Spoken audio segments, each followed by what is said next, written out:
In this lesson, you will learn about what's called the product of powers. The product of powers is a property of exponents that allows you to combine two expressions together that have the same base. To do this, you just simply take the exponents and add them together, as shown to the right. So for example, if instead of the x and the y for exponents, we replace those with numbers, like a cubed times a squared. Because the bases are the same, we can combine them together by simply adding their exponents, which would become 5. Let's take a look at some additional examples. In this problem, similar to the last, the bases are the same. So once again, to combine them together, you will actually add their exponents. So the answer would be a to the 8th power. So it's a little bit confusing because it shows that you're multiplying these two expressions. The shortcut would be just to add their exponents.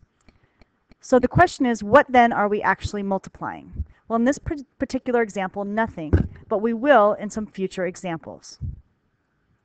In this next example, we can now see what's actually going to be multiplied, and that would be the numbers in front of the variables.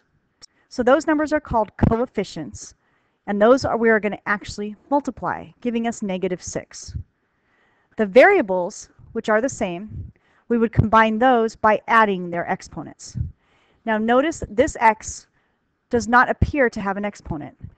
However, when you have a variable with no exponent, it's understood that its exponent is 1. So what you're actually going to add is 1 plus 5, which would be x to the 6th power. So putting it all together, 3 times -2 equals -6. And then if you add the exponents of the x's, it's x to the 6th. So our final answer is -6 x to the 6th power. Let's take a look at another example. In this example, we have 3 expressions being multiplied, all with the same base. Now remember, if any number or variable has no exponent, it's understood that it has a 1. So it's best to fill it in with a 1 so that you can actually see it. Now we can combine them together so there's only one base of 2 rather than 3 by adding all 3 exponents together. And if you add them all together, it would be 2 to the 9th power. Anytime the base is a number, you're going to want to actually calculate it out unless it's told in the directions to do otherwise.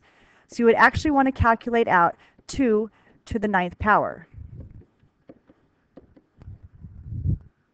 1, 2, 3, 4, 5, 6, 7, 8. We need one more. We have 9.